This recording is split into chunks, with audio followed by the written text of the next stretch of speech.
What's going on, guys? It's your boy Random Guy Kev, and this is Thoughts of a Random Guy. We talk about many things dealing with love, dating, relationships, adulting, life's ups and downs, and the ever-evolving world of just being a human. Don't forget to check me out on all your favorite social media platforms at Random Guy Kev and my website at randomguykev.com. Today's topic is vulnerability in a social media-driven world. And my co-hosts for this episode are... I'm KK, Keke, Curleen, depending on your nationality. But on social media, definitely Patty Mayonnaise. And I'm here with my boyfriend. It's me. My name's Hey, Mal. yo. My name's Mal. I gotta give social media handles too. If you want. It's up to you, boss. You know, follow me on the gram. You feel me?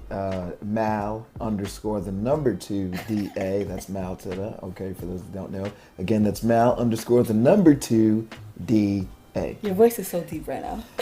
It's my nap Thank you voice. guys for popping up for this episode. So we're going to talk about vulnerability, and I feel like vulnerability is a touchy subject because a lot of people don't like talking about vulnerability Facts. in general.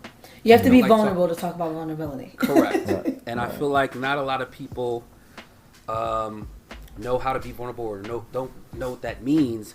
For me personally, literally, I'm vulnerable with the right people. Can't be vulnerable with everybody. Everybody will use your vulnerability against you, and that's scary. You kind of want to avoid that, but it's about knowing the people around you and who you can, tell everything to. And not everybody you can do that with. Some people are against you. So let's be honest. It's like you start babbling it off, you start being soft with them, and they'll be like, bring it up at another time. You remember that time I was this person for you? And it's like, bro, what?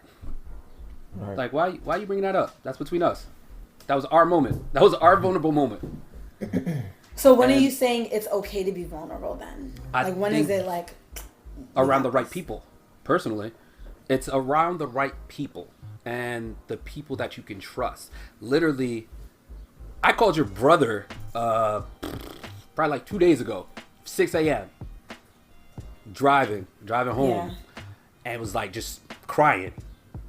Wow. Like he's one of the few people I call straight up and just tell him straight up what it is, and he got me.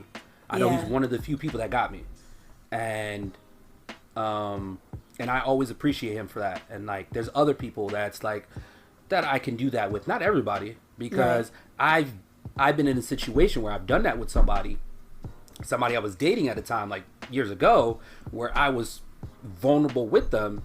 And they were just like, oh, men aren't supposed to cry, stop being a little bitch. And I'm like, What? Oh, all right. Okay. I guess I know who I need to burn these bridges with. Right. Because if they're supposed to be your person, essentially, that shit wild. But, I mean, I've had that person at times. And sometimes you don't always want to be vulnerable. You'll have your moments when it just comes up. Other times, it just, you don't know when it's going to happen. Yeah.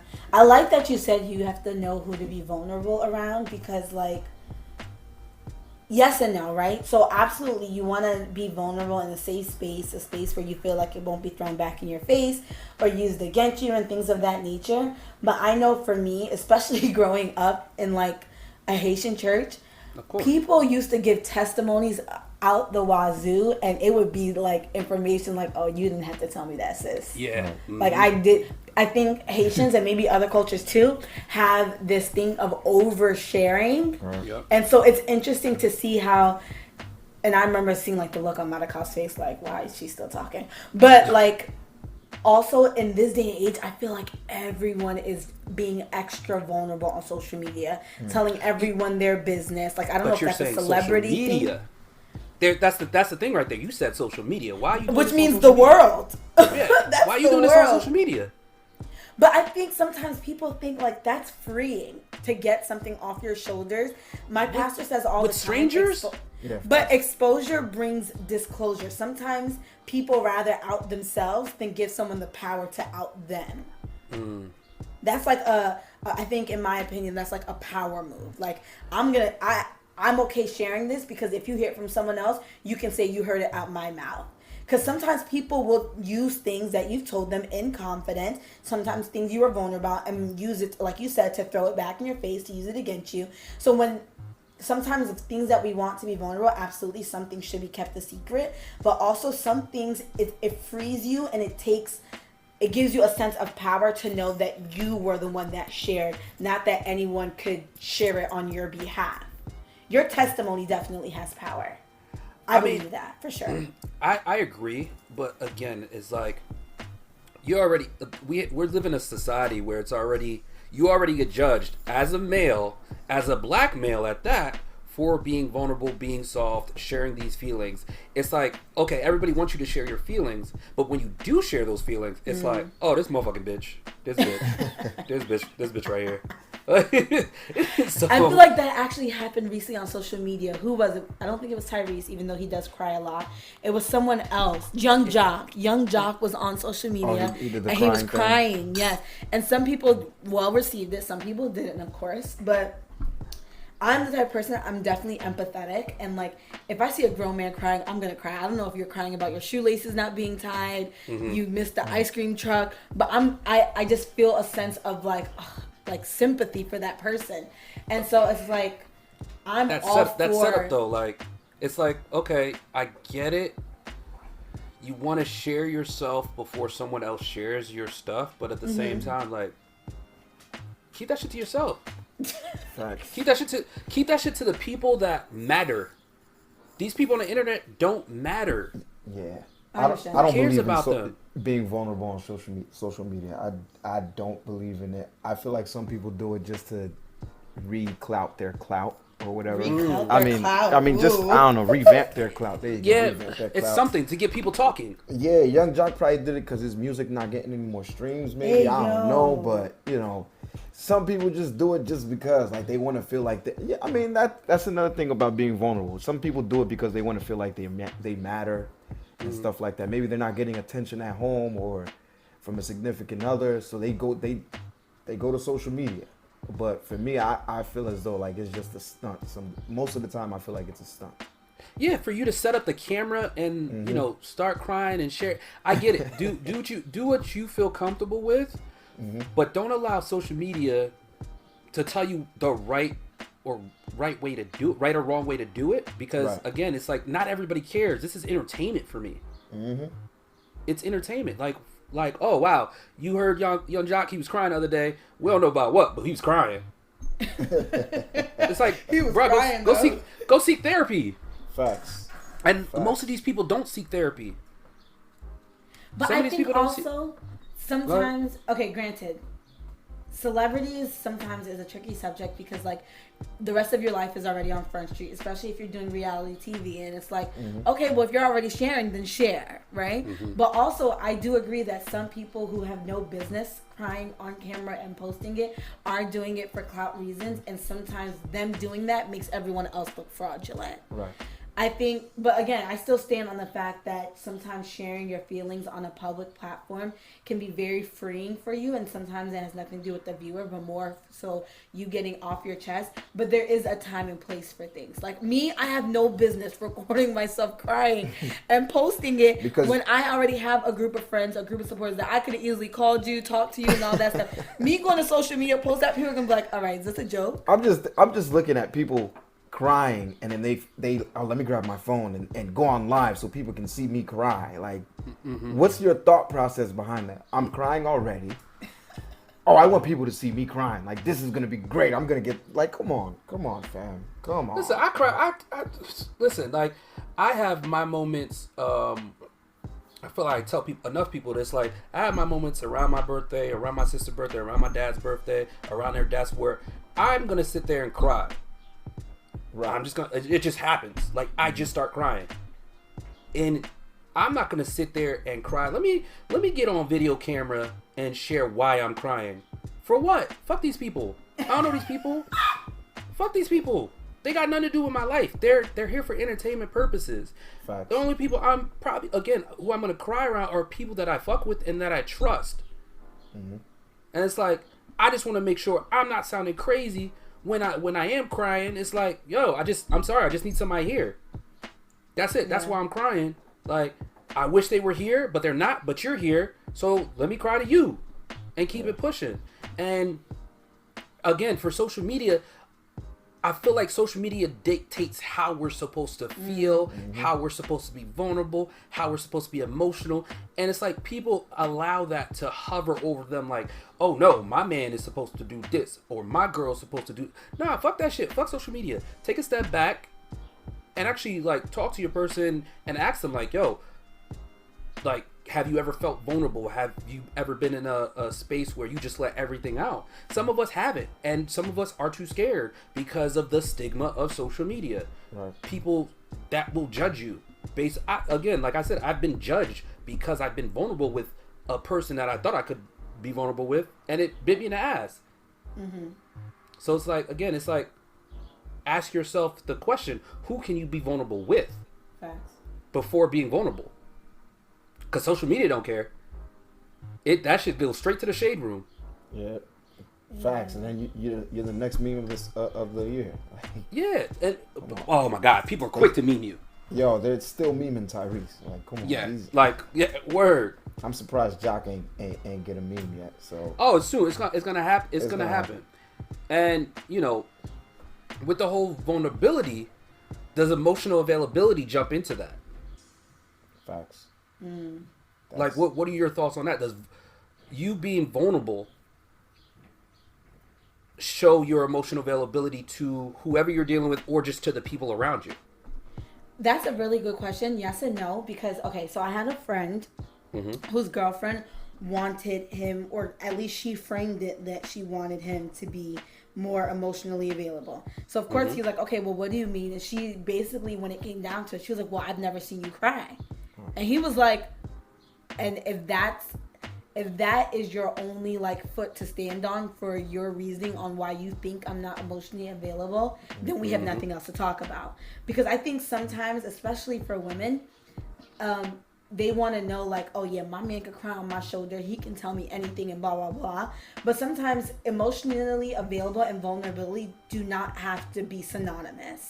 Yep. Sometimes being emotionally available just means that we have an emotional connections, and if I'm down and out, or if you're down and out, not necessarily crying, but like, oh, you've had a bad day, you're going through something with your family, again, not necessarily tears, that we can communicate and get through this. You know what I'm saying? And there can be some type of resolve. But for you to want someone to boohoo cry on your shoulder, that's some type of narcissistic, I want to feel like you need me type thing that I don't get behind. So I think sometimes being emotionally available versus vulnerable can be two different things, can look like two different things. Sometimes being vulnerable just means I can share things with you, not necessarily things that are going to make me cry, but maybe things that make me feel embarrassed or ashamed, or you know what I'm saying, make me feel like, okay, I'm less than, and I feel comfortable telling you. So maybe an insecurity, things of that nature, that can be vulnerable. But emotional available has to do with like an emotional intelligence for us to be able to communicate on that level, understand each other, and help each other resolve whatever's going on. Yeah, and I think that emotional availability and vulnerability looks different to everybody. For sure. Right. Not everybody's definition of those two things are the same, like you said. And it's like, when you expect somebody to be a specific way, kind of elaborate. Hey, what does that mean to you? What exactly does that vulnerability look like? What does emotional availability look like? And maybe we can talk about it. Let's take it from there. We're all humans at the end of the day, so the way that we approach things is kind of the same way how we were raised.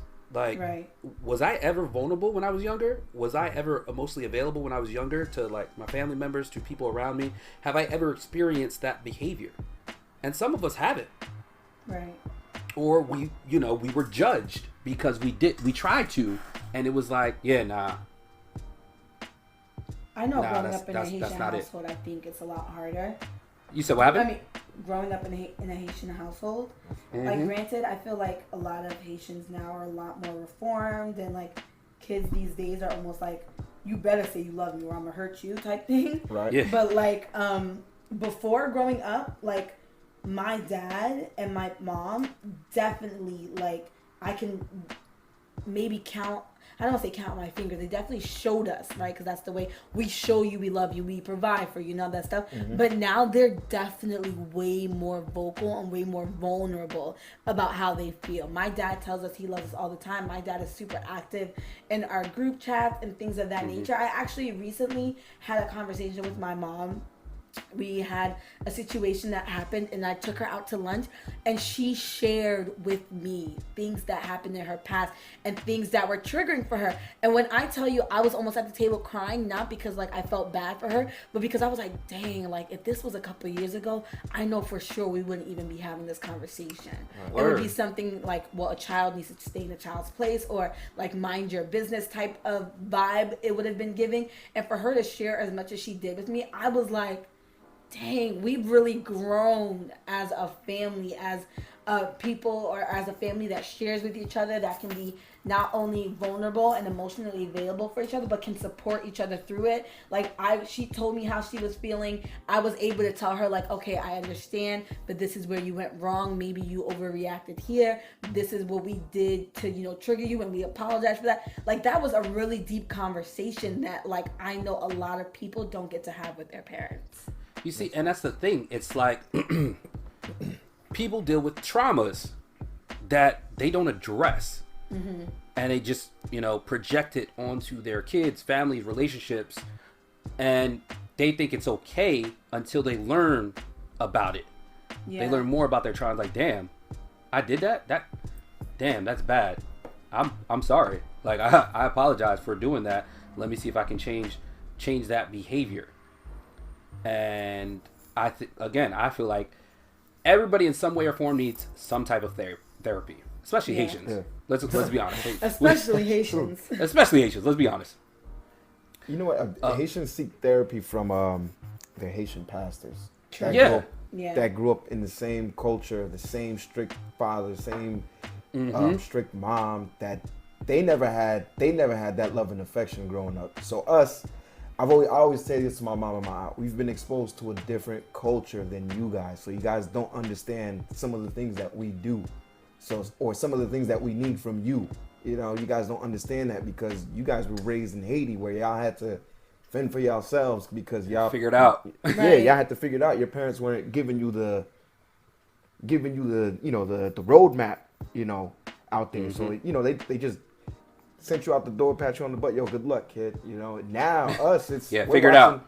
Yeah, we're watching, like, for me, like it traumatizing for me. I'm watching kids celebrate their birthday in school. Their parents bring in munchkins and juice for the kids. I'm like, dang, when my mom gonna do that for me? Like, yeah, that's I'm laughing because that definitely is a real thing. Because I remember telling her, for the she'd be like, birthday, no. I'm not paying for that. Can you bring munchkins? Can you bring pizza? What? You want me to, my mom was like, you want me to leave work to come to your school? Blasphemy. And my birthday's in the summer, so I don't even have time. I don't even get a chance to celebrate it in school. But I'm like, yo, like, come on. You could bring it in September, like the first day of school, like, something like that. I want to have what the kids had. Yo, like, that was an experience right there. So, like I was saying, I always tell my parents, you guys were exposed to a different culture than we were, and you guys just have to deal with you guys put us in this culture. I'm not blaming you guys. You guys wanted us to have a better life than you did, but we grew up, the culture we grew up in is totally different from you. Like, absolutely, we spend more time with the culture in school and these Americans than we do at home, because we're at school all day. We're at home for another 4 hours till we got to go to sleep, wake up, go to school. Then we go to church, and then we're sharing those same experiences with our friends in Sunday school, or we not listening to the sermon because we in the bathroom just talking about what we went through at school during the week. So Yeah. No, honestly, and if you let your Haitian parent tell it, they had to walk 5 miles to school, carrying 10 pounds of groceries, and they had to fight a lion on the way home. Like, okay, ma'am, but look at you now. You got a car. Yeah, like, I understand that type of trauma where, like, your parents never told you day in and day out they love you, but they expected you to know because you still had a roof over your head and things of that nature. I was like, but the age we live in now, and it's not their fault, but like all this social media, everything that's happening in the world is publicized now, right? Yeah. And I'm a huge believer in like your eye gates and different things that lead to your spirit, lead to your mind, and things of that nature. I know friends whose like younger siblings had to be like not hospitalized, but go to therapy, had to be medicated because they were like, oh, I feel this way and I feel that way. And these are like, you know, African children. And he's like, growing up, we didn't have a chance to feel that. He's Right. like, I'm the oldest of this many children. I was already put in a position like, you need to help your sister, you need to Yeah. help your brothers, blah, blah, blah. They're The given fact that this responsibility. child can feel like, oh, I feel depressed. What? There was no word used. Right. If you were depressed, that was AKA lazy in Facts. Haitian culture. Yeah, you feel you should depressed? go pray Oh, on. go You do should go some pray work. on it. Yeah, go Right, go pray, go to church. Go pray. clean the bathroom. And then risk getting a testimony about you in the beginning of church, Right. With all your business out there, so everyone can. or at the New Year's Eve Oh, service. don't let it be New Year's, Jesus. New Year's Yeah, Eve and service. the crazy thing is like, as we grew older, being vulnerable with our parents, I feel like that's a whole nother thing, and telling them straight up how they made us feel. Yeah. Mm-hmm. I feel like a lot of us probably still haven't done it, but for the ones that have done it, it's like, all right, I feel better now. I feel better, bro. I feel Which so is much why better I'm because saying with vulnerability, sometimes I absolutely agree. You want to be vulnerable around the people that you can trust. Make sure it's a safe space. But just the act of being vulnerable can be very freeing. I remember one of the first few, like when my dad started implementing, like having family meetings about things to discuss stuff. That my younger sister, she was super young at the time. Like maybe this was 5 to 7 years ago, and we were all talking. He had us do a meeting about like where you wanted to be, what your future goals were, blah blah blah. Everyone was still living in the house at this time. And I remember my younger sister like breaking out in tears and saying like, you know, this is what I wanted to do in my life, but you, and talking to my parents, like you guys kind of condemned what I wanted my future to be, and so I kind of had to deal with it and do something else. And she was crying, and I felt, of course I started crying because like that's how my family is, and Yeah. I felt so bad because it was something that we don't talk about often, how your parents put things on you, like you need to be a doctor, you need to be a lawyer, you need to be a nurse, you need to do this, you need to make money, and no one ever asks you like, okay, well, what do you like, what do you enjoy doing, what are you passionate about? You know what I'm saying? And kudos to my parents for giving us that space to be vulnerable, to talk about those things. Because I promise you, if that never happened, we would have never known. We would have never known. And same thing for my aunt. My aunt, and shout out to Auntie Jasmine, she is very like passionate about sharing things from their childhood, whether they were in Haiti or they just moved here. Because she's like, listen, I know back in the day, Haitians would make it seem like we went through World War III to get here and y'all have it easy. Right. She's like, but that's not the case. And generational curses are real. We have to talk about things and be vulnerable, and even sometimes be ashamed and scared or whatever the case is, insecure, because those things will free not only yourself, but your children and their children to come. yeah, True. no, I agree. It's like it's scary at the end of the day. Yeah. All for this sure. stuff, like you're learning all this stuff about your parents and what they went through, and you kind of don't want to bring that into your life as far as like whatever toxic things they dealt with, whatever traumas they dealt with. You want to be better, and that's how it should always be. You should always try to be better than your parents and what they went through and the situation. So being able to share those traumas and be vulnerable, that again takes a lot. And for our parents to get to that point, I mean, they have to grow with the times. Things change. Things change. They have to, like, we're always evolving. So like they had to evolve with the times. Like, yeah, nah, you can't keep that in no more. Like, you beating my ass and then sending me to my room with food, that's not love. Like, that's not it. That's not the no, one. for real. I'm just saying that's not it. And it's like super important to address too, because that stuff leaks into your relationships, into your friendships. Like, I remember having a conversation with Mal, like, hey, this is how my parents were, and like there's definitely good there, but there's some things I don't want to repeat. You know what I'm saying? And vice versa with his parents. Like, yeah, we love our parents to death, but there's some toxic things in there that we want to make sure we don't carry into our own relationship, into our own friendships, or even repeat with like our cousins. That's fine. No, and yeah, and I agree with that. So for vulnerability, for both of you, are you guys vulnerable with your family members? or up to a point? For me, I wouldn't say I'm vulnerable with my immediate family, but my cousins, I'm more so vulnerable with them than I am with my brothers, my sisters.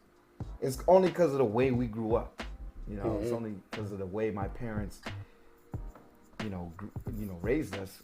We have tough love for each other. Like our love for each other is tough. But don't get me wrong, like we gonna ride for each other, but our love is like tough, like to the point KK even questions like, damn, y'all really love each other like that? Or like it's real tough. Like we're gonna let each other know what it is, how it is, or whatever.